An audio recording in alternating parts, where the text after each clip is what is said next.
ja neviens nekad neuzzinātu par taviem labajiem darbiem, vai tu joprojām tos darītu? Apskatīsim, ko Jēzus saka par mūsu sirds motīviem un par atalgojumu. Sveiks, tu klausies Spēr dziļāk, un šodien mēs esam 6. nodaļā Mateja evaņģēlijā. Ja tu mūs skaties pirmo reizi, tad mēs ejam cauri Jēzus prediķim, ko viņš sludina uz kalna, kas ir atrodams Mateja 5., 6. un 7. nodaļā, bet ja tu jau esi katras nedēļas klausītājs, tad jau tu visticamāk zini, kur mēs esam un ko mēs darām. Un pagājušajā nedēļā mēs negājām cauri Mateja evaņģēlijam, mēs runājam, jeb es runāju kopā ar Daigu Sliņķi, bija superīgā intervija par kristietību, par psiholoģiju, par diezgan svarīgām tēmām, tāpēc, ja tu neesi noklausies, iesaku tev paiet atpakaļ vienu video atpakaļ un noklausīties, un liksim iekšā Mateja 6. nodaļā, un tad redzēsim, ko tad Jēzus saka par mūsu darbiem. Tāpēc tā, šodien runāsim no Mateja 6. nodaļas, no 1. līdz 4. pantam. Sargieties, ka jūsu taisnība nav tāda, kas grib spīdēt ļaužu priekšā. Citādi jums nav nekādas algas pie jūsu tēva debesīs. Kad tu dod mīlestības dāvanas, tad neliec to izbazūnēt savā priekšā, kā liekuļi to dara, sinagogās un ielās, lai ļaudis tos godinātu. Patiesi es jums saku, tiem jau ir sava alga. Bet, kad tu dod mīlestības dāvanas, tad tava kreisā roka, lai nezina, ko labā dara. Tā kā tava dāvana paliek apslēpta, un tavs tēvs, kas redz slepenībā, tev to atmaksās. Tad šīs ir raksturības, ar kurām mēs strādāsim šodien. Un sākumā es jau uzreiz gribu, ka mēs lecam iekšā Efeziešu vēstulē 2. nodaļā, daudziem zinām raksturvieta, kas ir viena no mūsu kristiešu primārajām raksturvietām, kas mums būtu jāzina kādā ziņā, jo Efeziešiem 2. nodaļa no 8. līdz 10. pantam saka tā. Jo no žēlstības jūs esat pestīti, tad mēs neko nedarījām, lai mēs nopelnītu glābšanu. Dievs mūs, teiksim tā, izglāba nevis no mūsu darbiem, bet no savas mīlestības, no savas žēlstības. Viņš sūtīja savu dēlu nomirt pār mums, pat tad, kad mēs vēl bijām grēcinieki, pat tad, kad mēs nemeklējām Dievu, pat tad, kad mēs negribējām neko darīt ar viņu. Bet Dievs mūs izglāba no savas žēlstības. Tad 8. pants, jo no žēlstības jūs esat pestīti ticībā. Dievs mūs glāba no žēlstības, un mēs caur ticību, ticot tam, kas notika 2000 gadus atpakaļ, tas, kas ir rakstīts šeit Dieva vārdā, mēs pieņemam Jēzus Kristus upuri, mēs pieņemam Jēzus Kristus kā savu kungu un glābēju, un mēs tiekam glābti. Jo no žēlstības jūs esat pestīti ticībā, un tas nav no jums, tā ir Dieva dāvana. Kāpēc? 9. darbs. Ne ar darbiem, lai neviens nelielietos. Attiecīgi, kā jau teicu, mēs neesam kaut ko izdarījuši tādu, ka Dievs izdomāja, izglābšu tevi. Nē, tas nav no mūsu darbiem. Mēs esam glābti no Dieva žēlastības, caur ticību, un viss punkts, tas nav no darbiem. Bet 10. pants, jo mēs esam viņa darbs Kristu Jēzu, radīti labiem darbiem, kurus Dievs iepriekš sagatavojas, lai mēs tajos dzīvotu. Tātad mēs esam viņa darbs. Jēzus ir mūsu ticības autors, iesācējs un arī autors, teiksim tā, no ebreju vēstules. Tātad mēs esam izglābti no Dieva žēlstības. Svētais gars strādā mūsos, svētais gars attīra mūs, strādā pie mums. Tas viss ir Dieva darbs. Kristu Jēzu mēs esam radīti labiem darbiem, nevis kurus mēs paši izštukojam, bet Dievs jau laicīgi ir sagatavojis šos te labos darbus, kuros mēs staigāsim, kuros mēs dzīvosim. Un es domāju, ka ir ļoti svarīgi šo te rakstiet paņemt pamatā, lai mēs saprastu to, ka šie te labie darbi, kas nāk mūsu dzīvēs, tas varbūt vienmēr liekas tāds labie darbi, ko tas nozīmē, kad man pašam ir kaut kas jāizdomā. Nē, mūsu dzīvēs ir apstākļi, kur mēs varam izdarīt izvēli, vai es eju un palīdzu. Pieņemsim, es redzu brālis vai māsu Kristu vai vienalga kāds. Es izdaru izvēli, es gribu palīdzēt. Dievs pārdabiski sakārtoja šo te situāciju, lai mēs katru dienu varētu būt kā sāls, kā gaisma kādam cilvēkam, lai mēs varētu parādīt Dieva žēlstību šim te cilvēkam. Vienmēr tas nenozīmē darīt liels un pārdavisks lietas. Citreiz tas var nozīmēt kādu vienkārši atbalstīt, kādu uzklausīt, kādu svētīt, kādam pateikt, kādu jauku vārdu iedrošināt, kaut ko citu. Tāpēc es negribu, ka tu uzkrauj uz saviem pleciem, ka tev katru dienu ir, 50 pārdaviski darbi, ja ne, tas nav no Dieva. Nē, Dievs katru dienu ir sakārtojis tā, ka mēs dzīvojam, Dievs, ko tu gribi, lai es šodien daru? Kā es varu būt par gaismu kādam? Kā es varu kādu svētīt? Kā es varu kādu iepriecināt? Un Dievs sūtīs cilvēkus, kuriem tu varēsi būt kā svētība. Tāpēc tagad, kad mēs saprotam to, ka mēs esam radīti labiem darbiem, un arī, kad mēs runājam Mateja 5. nodaļā, Jēzus saka, manuprāt, 13. pantā, varam vispār palikt atpakaļ, Mateja 5. nodaļa, 13. pants, jā, jūs esat zemes sāls, un jūs esat pasaules gaišums. Attiecīgi, mēs esam sāls un gaisma, Jēzus sāls un Jēzus gaisma, ka mūsu darbi ir redzami cilvēkiem tādā ziņā, ka viņi var godāt Tēva, kas ir debesīs. Un tāpēc, tad, kad mēs lasām 6. nodaļu, es gribu, lai tu saproti to, ka mēs varam iet un darīt labus darbus, un jā, ok, cilvēki būs, kas to redzēs, bet es gribu, ka mēs saprotam, ko tas nozīmē, ko šeit saka Jēzus 6. nodaļā. Tātad, sargieties, ka jūsu taisnība, attiecīgi mūsu taisnības darbi, nav tāda, kas grib spīdēt ļaužu priekšā. Jautājums ir par sirds motīvu, jo mūsdienās, kad ir internets un mēs varam taisīt video un Instagrams un Facebooks un vēl nezinu kas, mēs varam darīt tā, ka mēs gribam būt šie te Jēzus kalpi, nevis lai patiesi, ka mēs kalpojam no savas sirds pilnības cilvēkiem, bet tāpēc, ka mēs gribam saņemt atzinību no cilvēkiem. Kad cilvēki mums uzspiež laiku, kad cilvēki aplaudē mums un citas lietas, un mums ir jāuzmanās no tā, ka mēs nelecam iekšā šajos te darbos ar nepareizu sirds motīvu. Citādi jums nav nekādas algas pie jūsu Tēva debesīs. Un mēs parunāsim par šo algu, tad, kad mēs runāsim 3. un 4. pantu, iesim cauri, mēs parunāsim par šo te algu, ko tas nozīmē nedaudz sīkāk, bet patreiz es gribu, lai mēs saprotam 1. pantu. Sargies, ka tava taisnība nav tāda, kas grib spīdēt ļaužu priekšā, citādi jums nav nekāds algas pie jūsu Tēva debesīs. Ko tas nozīmē? Un vēl es gribu izlasīt no 1. Jāņa 2. nodaļas 29. pants un saka tā. Ja jūs zināt, ka viņš ir taisns, tad jūs saprotat, ka katrs, kas dara taisnību, ir no viņa piedzimis. Attiecīgi vēl viena rakstvieta, kas mums parāda to, ka mēs esam aicināti taisnības darbiem, bet no pareiziem sirds motīviem. Lasīsim tālāk 2. pantu. Kad, nevis ja, bet kad tu dod mīlestības dāvanu. Tātad mēs esam aicināti būt par svētību. Nav tā, ka Dievs viss ir izdarījis, jo ir cilvēki, kas saka, Dievs viss ir izdarījis, tev nekas nav jādara, tu vari atpūsties dievanā. Dievs, tu dzīvo kā tu gribi, tu galvenais pieņem Jēzu un viss būs čikiniekā. Nē. Jēzus saka, kad tu dod. Mēs vēlāk lasīsim, kad tu gavē, kad tu lūdz. Tātad tās ir lietas, ko mēs praktizējam no tās pilnības, ka mēs gribam tuvoties Dievam un dzīvot viņam. Nevis no tā, ka mums ir kā legālisms māc, ka tev tas ir jādara un viss un savādāk nedrīkst. Tā nav.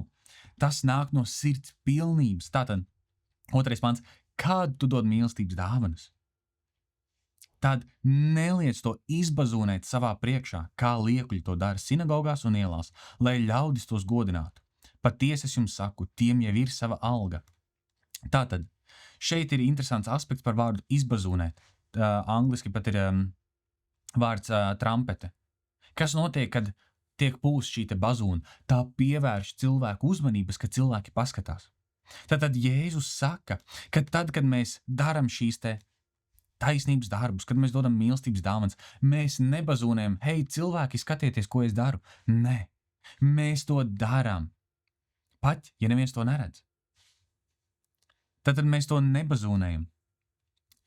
Un interesants vārds, ko Jēzus saka, kā liekuļi to dara. Un mūsdienās mums ir tulkojums vārdam liekulis, mēs parasti sakam, viņš saka vienu, bet dara otru, un visu tur mēs apstājamies. Bet, kad Jēzus lieto vārdu liekulis, patiesībā ir 2 aspekti, kam viņš to saka. Un pirmā, ko mēs apskatīsimies, ir Mateja 23. nodaļā, no 1. līdz 3. pantam. Tad Jēzus griezās pie ļaudīm un saviem mācekļiem ar šādiem vārdiem. Uz Mūzes krēsla ir nosēdušies rakstu mācītāji un farizeji. Visu, ko tie jums saka, to dariet un turiet, bet pēc viņu darbiem nedariet, jo tie gan māca, bet paši to nedara. Tātad jā, raksti mums parāda, ka viens no tulkumiem, kad Jēzus lieto vārdu liekulis, ir viņš saka, bet viņš nedara. Un es gribu, kad, ja tev ir laiks un Es ticu, ka tu atradīsi laiku, kad tu izlasi Mateja 23. nodaļu, kur Jēzus saka šos te ak vai farizejiem, un 23. nodaļā tu redzēsi šo te kā šis te vārds liekulis, un šīs te lietas, vārds liekulis ir pielietots, un arī Mateja 15. nodaļu, ja tu izlasi, un mēs arī tā nedaudz pieskarsimies.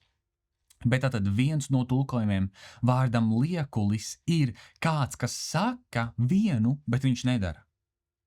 Un mums kā kristiešiem, kas māca Dievu vārdu un kas izdzīvo, kas dzīvo pēc Bībeles un vienkārši gribam dzīvot svētbīgas dzīves, mums ir jāuzmanās, ka mēs neesam tādi kā farizēji pirmajā aspektā, ka mēs sakam, kad ir jādara tā, un Bībele māca, bet mēs paši tā nedzīvojam. Un arī es to pirmkārt saku sev, man ir ļoti jāuzmanās. Es nevaru šeit sludināt un runāt, jums ir jādara tā, un pats pēc tam dzīvot, kā es vēlos. Es tā nedrīkst darīt.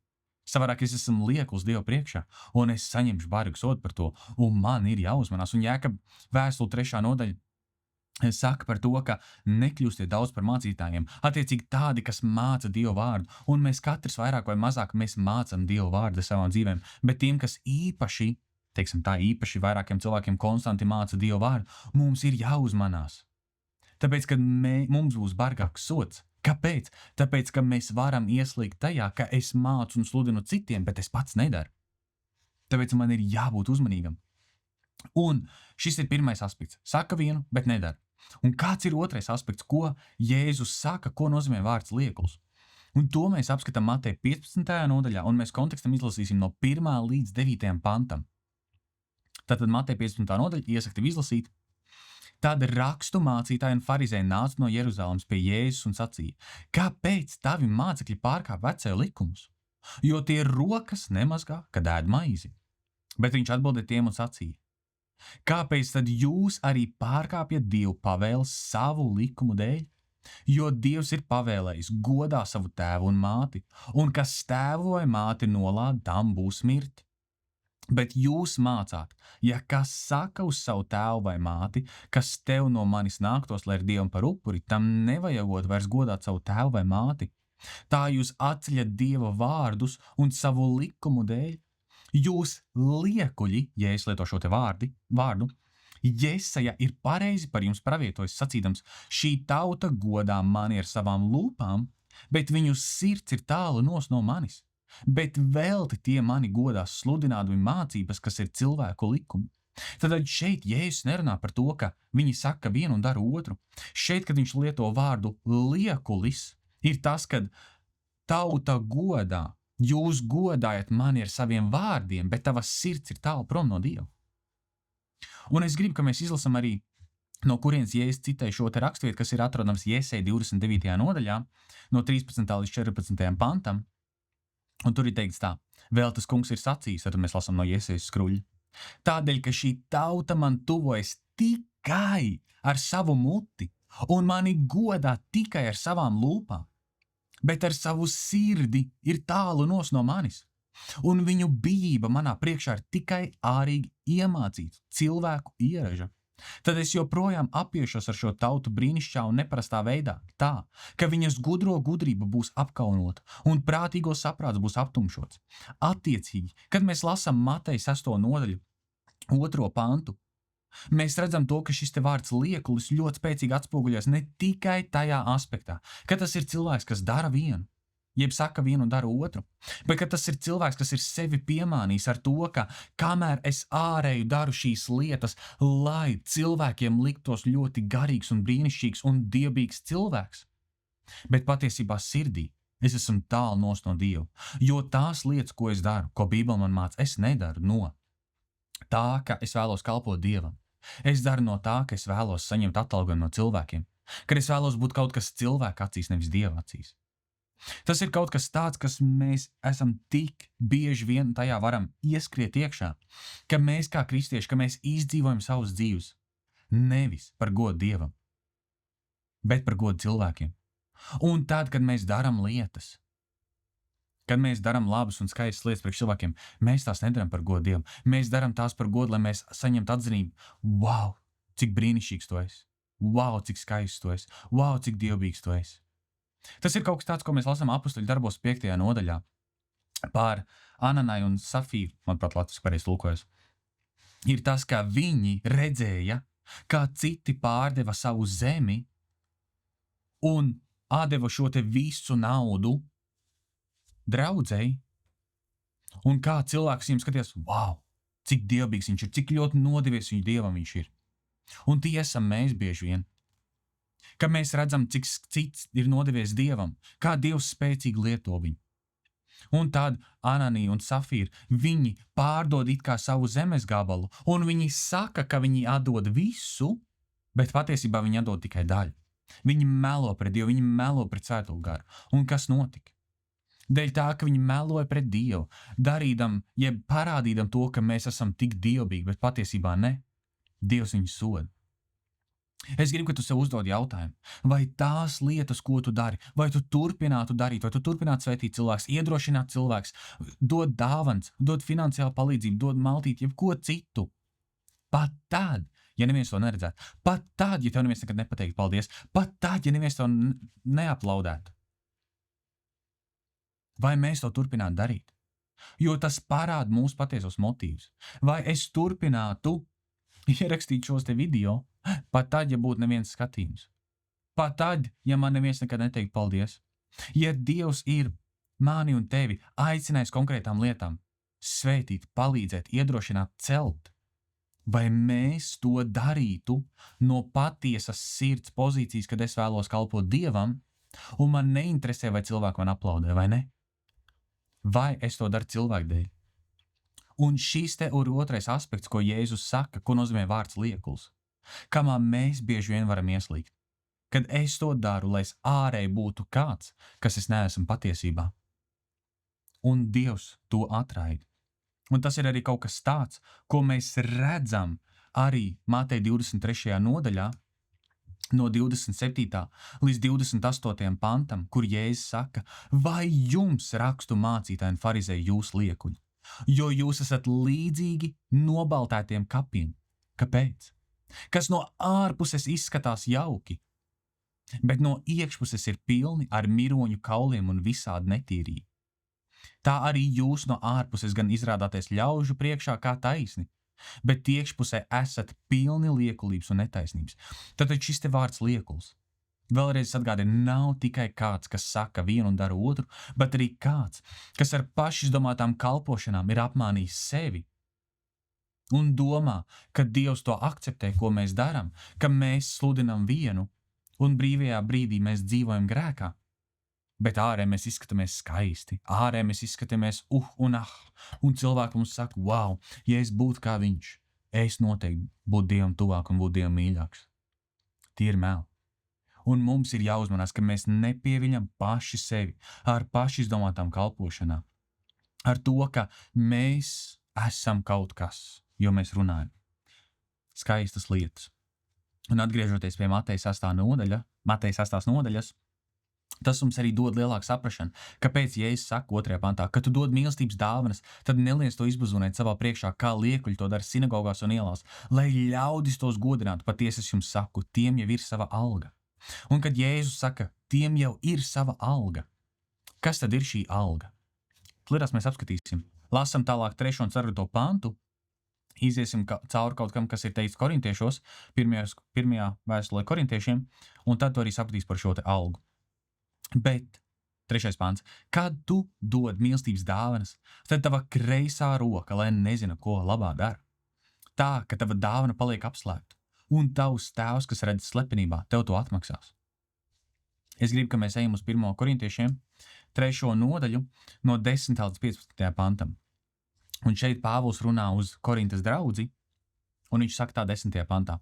Pēc Dieva dotās žēlstības es, kā gudrs namdaris, liku pamatu, bet cits ceļ uz tā ēku, bet katrs lai pielūko, kā viņš to ceļ. Jo citu pamatu neviens nevar likt kā to, kas jau ir likts, proti Jēzus Kristus, tad Jēzus Kristus ir mūsu pamats, ticības pamats. Mēs visu savu ticību balstam uz to, ko Jēzus ir izdarījis pie krusta, ka viņš nomira pie mūsu grēkiem, ka viņš 3. dienā augšām celās un tagad ir pie Tēva labās rokas, un viņš ir sūtījis savu svēto garu, abi kopā ar Tēvu. Ir sūtījis savu svēto garu, kas ir mūsos, kas mums palīdz dzīvot tās dzīves, kuras mēs esam aicināti dzīvot. Un Pāvils Un apustuļi ir tie, kas ir likuši doktrīnas, kā mums ir jādzīvo. Attiecīgi rakstot, kad mēs lasām jauno derību ir sarakstījuši apustuļi. Attiecīgi mēs, zinot, ka viss sāks no Jēzus, ok, mums ir svētais gars, ok, un mums ir raksti, ko rakstījuši apustuļi darbi, nevis apustuļi darbi, bet ne tikai apustuļi darbi, bet mums ir visa jaunā derība, ko ir rakstījuši apustuļi, lai mēs zinātu, kā tad mums ir jāizdzīvo savu ticīgā dzīvi. Jo citu pamatu neviens nevar likt kā to, kas jau ir likts, proti Jēzus Kristus, 12. pāns, bet ja kas ceļ uz šā pamata zeltu, sudrabu un dārgakmeņus, koku, sienu vai salmus. Katra darbs tiks redzams. Tiesas diena to atklās, jo tā parādīsies ar uguni, un kāds, kura darbs ir, to uguns pārbaudīs attiecīgi visu, ko mēs darām kā kristieši. Tas, kā es dzīvoju ikdienā, tas, kā es izturos pret citiem cilvēkiem, tas, ko es daru, jebkas, pilnīgi viss, ko es daru. Es būvēju savu, teiksim tā, ticīgo ikdienas dzīvi, bet jautājums ir, kā es to ceļu. Vai es ceļu no patiesiem motīviem, kas ir zelts un sudrabs un dārgakmeņi, vai es ceļu kā liekulis, ārēji runādams, ārēji darīdams pat labas lietas, bet sirdī tas nenāk no mīlestības. Attiecīgi, es ceļu no koka, siena vai salmus. Katra darbs tiks redzams, tiesas diena to atklās, jo tā parādīsies ar uguni, un kāds, kura darbs ir, to uguns pārbaudīs. Ja kāda darbs, kas to uzcēls, paliks, tas dabūs algu. Ja kāda darbs sadegs, tam būs jācieš, bet viņš pats tiks izglābts, bet tā, kā caur uguni. Vēl viena rakstiet, ko Sauls parādīt no 1. korintiešiem, ir 13. nodaļa, kur mēs lasam tā. Ja es runātu ar cilvēku un eņģeļu mēlēm, un man nebūtu mīlestības, tad es būtu skanošs varš, vai šķindošs zārgulis. Un ja es pravietotu, un ja es zinātu visus noslēpumus un atziņas dziļumus, un ja man nebūtu pilnīga ticība, ka varētu kalnus pārcelt, bet nebūtu mīlestības, bet ja man būtu pilnīga ticība, atvainojos, ka varētu kalnus pārcelt, bet nebūtu mīlestības, tad es neesmu nekas. Un ja es visu savu mantu izdalītu nabagiem un nodotu savu miesu, lai mani sadedzina, bet man nebūtu mīlestības, tad man nelīdz nenieka. Attiecīgi, ko Pāvils mums mēģina parādīt? Pāvils mēģina mums parādīt to, ka mums ir svarīgi, kā kristiešiem, ar kādiem motīviem es to daru. Ar kādiem motīviem es sveitīju cilvēks, ar kādiem motīviem es izturos pret tiem, kas man ir apkārt, ar kādiem motīviem es sludinu, ar kādiem motīviem es daru pilnīgi jebko. Es negribu, lai tu krīti panikā, bet es gribu, varbūt, ja tu esi sev pieķēries tajā, kad es to daru nepareiziem motīviem, bet es gribu, lai tu pārskat savu sirdi, lai tu lūdz. Arī kā psalmos mēs lasām, Dievs pārskat manu sirdi, kā Dāvids lūdz. Dievs pārskati manu sirdi, vai tās lietas, kuras es daru, vai tās lietas es daru, lai atstātu iespaidu uz cilvēkiem. Lai cilvēki man pateiktu kaut ko, lai cilvēku acīs es būtu kaut kas vairāk.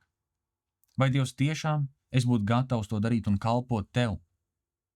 Tāpēc, kad vienkārši es vēlos kalpot tev. Vai es tīri draudz, vai es dod maltīt kādam, vai es kādu svētīju ar finansēm. Un tas ir tas, ko Jēzus saka 6. nodaļā, 3. pantā, bet, kad tu dod mīlestības dāvanas, tad tev kreisā roka, lai nezinu, ko labā dara. Tā, ka tev dāvana paliek apslēpta. Un tas ir tas, ko Jēzus saka, lai man labā roka nezinu, ko man kreisā dara. Un otrādāk, ka man nav jālielās. Jā, varbūt kāds redzēs tas, ko es daru, un lai viņš redz, viss kārtībā. Bet es to daru. Tāpēc, ka es vienkārši to vēlos darīt no šīs te sirds pilnības, no šī te tīrā motīva, ka Dievs, es to daru kā kalpošanu tev. Es kalpoju Dievam, es esmu pateicīgs par to, ka viņš ir sveitījis mūs.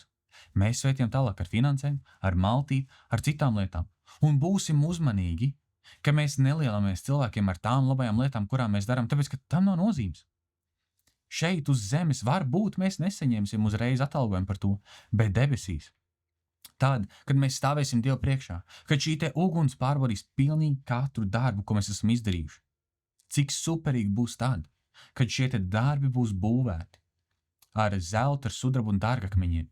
Es negribu, ka kaut viens būvēt savus darbus kā pelnu čupiņu, ka tie sadegs beigās. Es negribu, ka tu dari tās lietas, kuras Dievs tev ir aicinājis ar nepareiziem motīviem.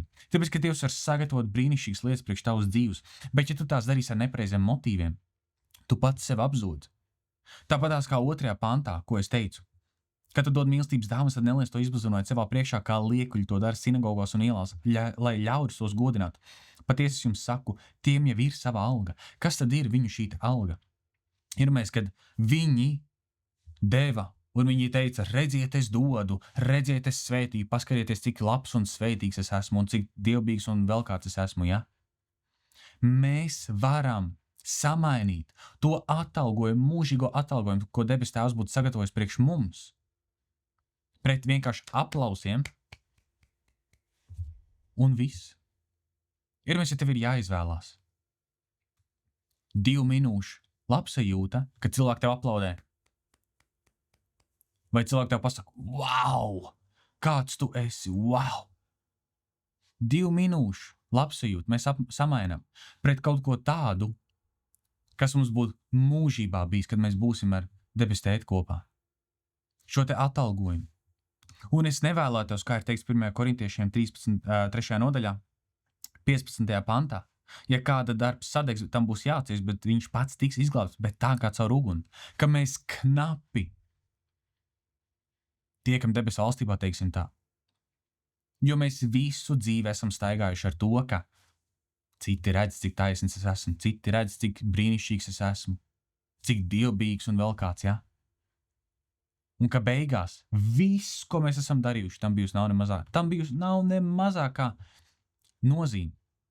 Un beigās mēs arī zinām to, ka debesīs ir līmeņi. Beigās mēs esam kā mazākie. Un tas ir kaut kas tāds, kas ir ļoti interesanti. Man patīk viens līdzinājums, ko es dzirdēju kādu laiku atpakaļ, bija tas, ka viens bagāts vīrs devā labdarībām, devā cilvēkiem, svētīja, un viņš visu darīja, lai viņš tik tā, ka viņa reputācija tik paceltu. Un tad viņam bija kāds šoferis, kas bija vienkārši parasts, taisns vīrs, kas dzīvoja pieticīgi klusu dzīvi un svētīja un darīja, kā viņš varēja. Un kad šis te bagātais vīrs nomira, kas bija darījis visu šīs lielās, grandiozās lietas, bet tikai, kad cilvēki to redzētu un aplaudētu, viņam teiktu, wow, cik tu superīgs esi, viņš, kad nonāk debesīs, viņš, kad stāv Dievu priekšā, viss viņam sadeg. Viss viņam sadeg. Viņš pats tiek izglābts kā caur uguni. Viņš beigās tur pelnu čupiņu neko vairāk. Bet šis te šoferis, kas bija pieticīgs taisns vīrs, kas vienkārši dzīvoja savu dzīvi klusībā, viņš bija pacelts daudz augstāk, teiksim tā.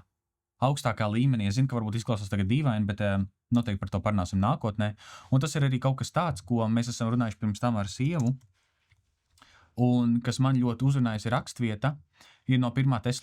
Tesaloniķiešiem, ko es arī nebiju plānojis teikt, bet 4. nodaļā, 11. pantā, ir tas, kad Pāvils rakstīja Tesaloniķiešiem, tāpēc, kad viņi bija tik gatavi, ka turās pat jebkurā momentā iesnāks atpakaļ, kad viņi atmet savu ikdienas dzīvi. Viņi bija tik garīgi, ka viņi praktiski nekam nebija derīgi. Un 11. pantā Pāvils viņiem saka, turiet par lielu glogu, turiet par lielu godu, klusi dzīvojot, darīt savu darbu un strādāt savām rokām, kā mēs jums to esam piekodinājuši, lai jūsu dzīve būtu nevainojama arī pret tiem, kas ir ārpusē, un jums ne pie viena nebūtu jāgriež savās vajadzībās. Attiecīgi Pāvils saka, turi to par lielu glogu, turi to par lielu godu, ka tu vari klusi dzīvot, ka tu vari pieticīgi dzīvot, ka tev nav jāizrādās cilvēkiem, ka tev nav jāpaceļ kādu citu acīs, jāstāj kāds iespējas vai jebkas. Un es zinu, ka tas ir grūti, ka cilvēki neredzēs tās labās lietas, ko mēs darām, ka mēs nesaņemsim varbūt aplausus vai kaut ko citu šeit un tagad. Un Dievs redz. Dievs redz pilnīgi visas mazākās lietas, ko tu esi darījis. Dievs redz, kā tu esi svētījis kādu varbūt ar 2-5 eiro. Dievs redz, kā tu ej un cīnies par saviem ģimenes locekļiem, kad tev varbūt liekas, es esmu vienīgais, kas to dara.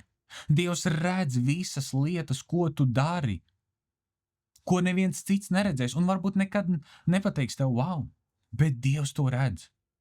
Un tāpēc neatmet šo te, ko tu varētu saņemt kā mūžīgi atalgojumu pret 2 minūšu aplausiem. Neizmetīsim musarā ārā to, ko Dievs ir sagatavojis priekš tevis. Baudīsim to. Jo Mateja 6. nodaļā, kad mēs lecam atpakaļ, 4. pantā, Jēzus pabeidz, protams, viņš turpina, bet mēs tur arī pabeigsim, un tavs tēvs, kas redz slepenībā, tev to atmaksās. Nekrāsim pelnu čupiņu priekš mūžības. Pārbaudīsim savus motīvus, kā mēs darām lietas, kāpēc mēs darām lietas. Lai mēs varam pagodināt Dievs ar savām dzīvēm. Un patiesībā mūsu sirdīm nevajadzētu būt tādām, kad es dzīvoju pēc šī atalgojuma. Tā ir ekstra. Mūsu pareizajam motīvam, mūsu sirds motīvam vajadzētu būt tādam, kad es vienkārši dzenos pēc viņa sirds. Es nedzenos pēc Dieva rokas, es dzenos pēc Dieva sirds. Pēc Jēzus sirds, kad es vēlos būt tuvu viņam. Kad es vairāk un vairāk ikdienā domāju par viņa labestību, par viņa gādību, par viņu, to, cik viņš ir vienkārši superīgs, dāsns un žēlstības pilns pret mani, pat tad, kad es izdaru pilnīgi un galīgi nepareizi visu. Viņš tāpat parāda savu mīlestību pret manīm. Un es vienkārši vēlos būt pie viņa un ar viņu, un tādā pat veidā vienkārši dzīvot un kalpot cilvēkiem.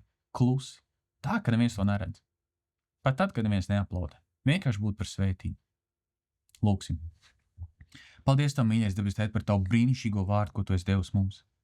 Kungs, es lūdzu, ka pilnīgi katrs, kas klausās Tevs un arī es, ka mēs iziet cauri saviem sirds motīviem, Tevs, kāpēc es to daru, un vai es to turpinātu darīt, pat tad, ja neviens man nekad nepateikt paldies par to.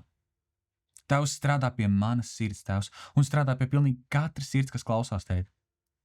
Ka tās lietas, ko mēs daram, mēs nedaram citiem cilvēkiem par godu. Mēs nedaram, Tevs, šīs te lietas, lai cilvēki mums aplaudē, Tevs. Mēs nebazūnētu. Tevs, bet ka mēs šīs lietas daram, Tēt, lai vienkārši kalpot, lai būtu kā svētība, lai būtu kā salas, lai būtu kā gaisma, Tevs, kā tie, kas pēc tam var norādīt, ka cilvēkam prasa, kāpēc Tu man to dari? Tevs, ka mēs varam parādīt uz Tev un pateikt, jo Dievs, jo Tu, Kungs, Jēzus, esi bijis žēlstīgs pret mani, un tāpēc es to daru. Tevs, ka mēs vienmēr varētu norādīt atpakaļ uz Tevi. Un tāpēc, kā Jānis Kristītājs ir teicis, man ir jāiet mazumā, un viņam, Tev, Jēzu, ir jāiet vairumā, lielumā. Tevs, es lūdzu, ka mēs dzīvot dzīves ar tīriem un patiesiem motīviem, ka viss, ko mēs daram, ir, lai pagodinātu Tevi, Tevs, nevis sevi. Tevs, lai mēs celtu Tavu valstību, nevis savu valstību. Viss gods un slāva Tev, bet Jēzus Kristus vārdā. Amen.